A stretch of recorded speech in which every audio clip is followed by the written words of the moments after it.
De retour dans Plus belle ma Sarthe pour la troisième et dernière partie de cette émission avec Pascal Kittmerl, qui est le fondateur de la revue Photographe professionnel, une revue qui existe depuis 12 ans. Pascal, bonsoir. Bonsoir. On peut dire que cette revue est née au Mans.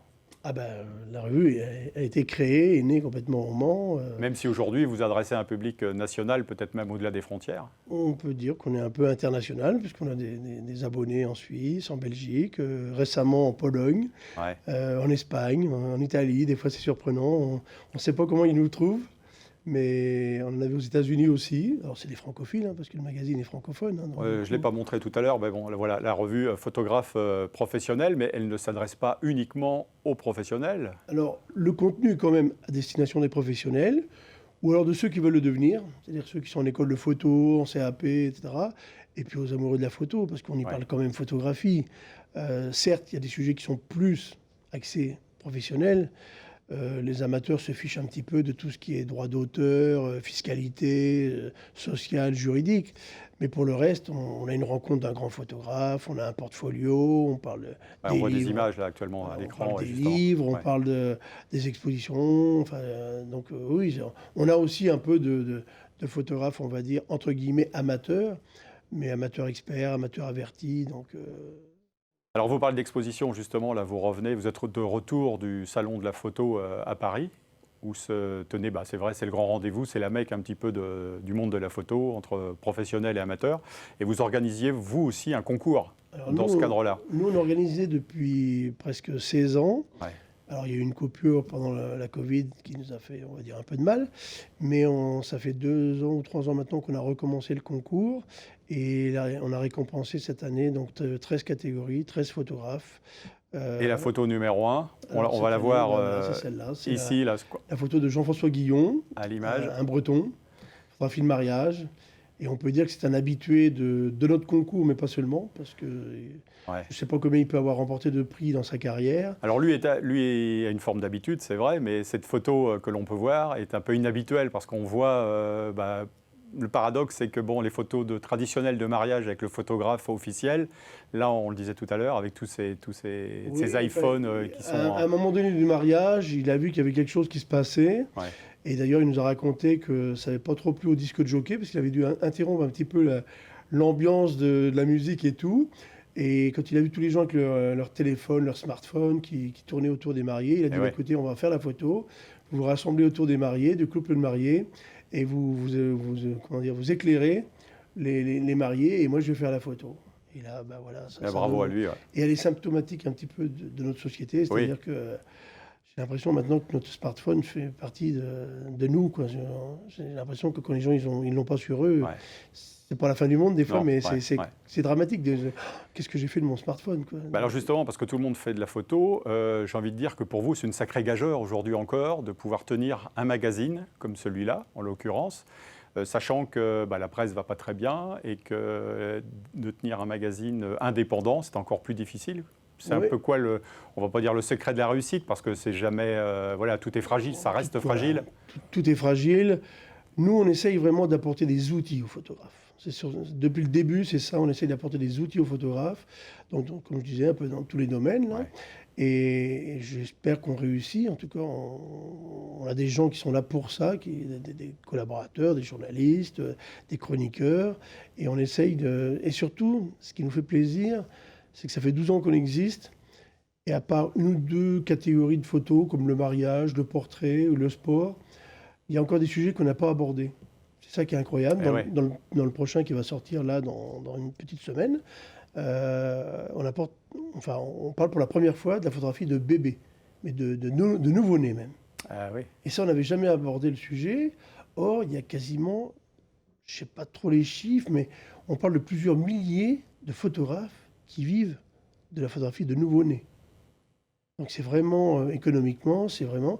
Donc on se doit de parler de ça. Des photographes qui interviennent dans les maternités, non, pas comme forcément. Les gens, les personnes... Plutôt en studio. En studio. Plutôt en studio, avec... alors c'est particulier, le nouveau-né, parce qu'il faut faire très attention, il y a des codes.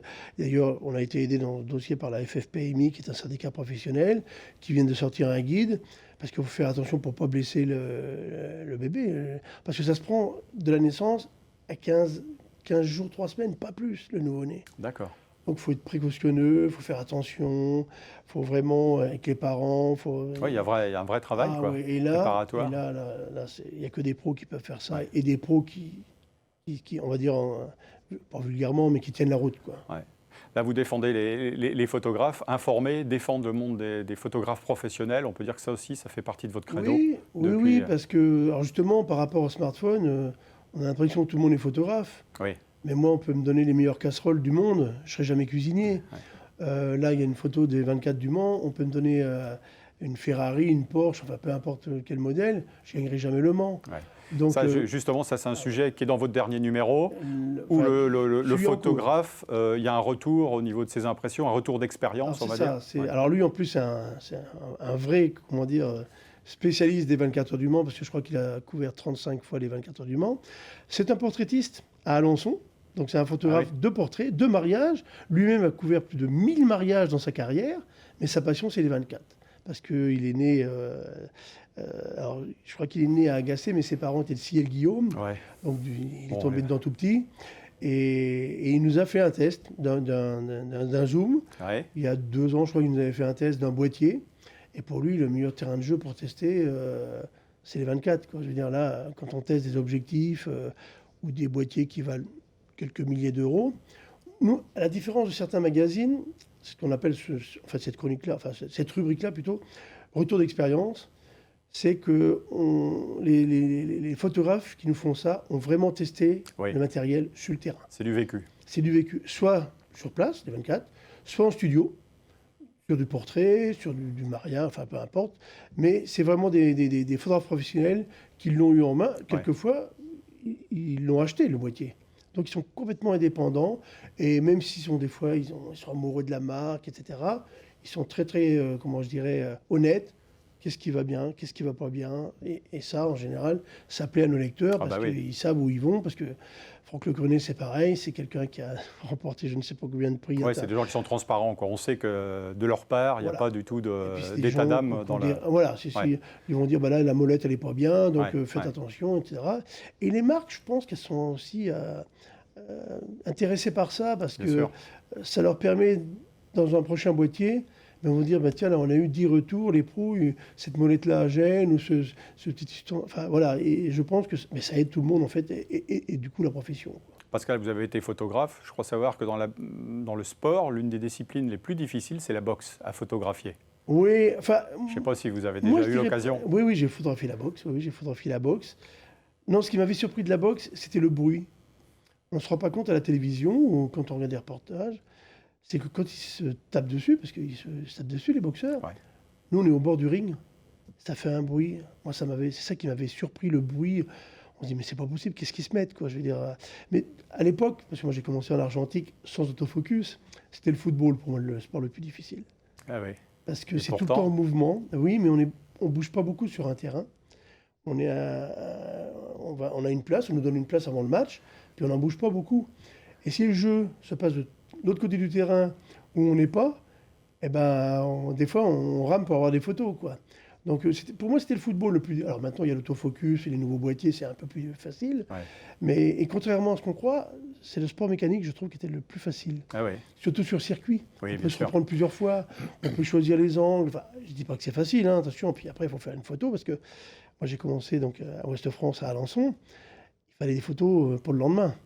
Et oui, là, on est dans l'immédiateté, là. Voilà, donc du coup, et puis on parle d'une époque où on ne transmettait pas en appuyant sur un bouton, il fallait faire le tirage papier, il fallait l'envoyer par du Belin. Bélinographe, voilà. Et c'était long, c'était bon. J'ai adoré cette période, hein.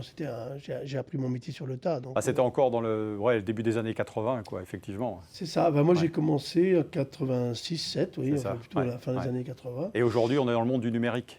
Ah ben là, maintenant, c'est fabuleux. Enfin, moi, j'ai pas de... Bon, des fois, j'ai un peu de mélancolie, mais pas de nostalgie par rapport à ça. C'est que maintenant, le gars qui couvre le sport, il est avec son appareil photo et il transmet en direct. C'est ça. Il y a, par exemple, pour citer les gens de l'équipe, par exemple, ils couvrent un match de football. Si on va sur leur site, je pense que pendant 1h30 de match de football, on va avoir vu 20 ou 25 photos différentes. Instantanées. Mais il en faudra aussi pour le lendemain, pour illustrer le journal. Et oui. Et l'équipe magazine du week-end. C'est ce qui permet d'alimenter notamment les sites internet de tous ces magazines, de tous ces journaux. On est dans l'immédiateté, on en parlait tout à l'heure. Bah oui, ça c'est... Ouais. Et le sport, on en est là. Pour lutter, eux, ils ont des... Je pense que, bon, je parle de l'équipe parce que je connais bien l'équipe. Ils ont vraiment des outils maintenant. Mais ce qui est fabuleux, c'est qu'ils appuient sur un bouton, ils transmettent ça à l'instant même. Ils viennent de marquer un but, ça y est, il est déjà sur le site internet 30 secondes plus tard. Alors, Profession Photographe, c'est combien d'abonnés ?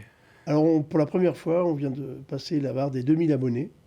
Suite au dernier salon de la photo, où ça a plutôt bien marché. On est assez contents. C'est la première fois qu'on franchit cette barre-là. Donc, on est plutôt optimiste pour la suite. Même si, comme on disait tout à l'heure, tout est fragile maintenant. Je pense que depuis la Covid, ça nous a un petit peu quand même... on est prudent.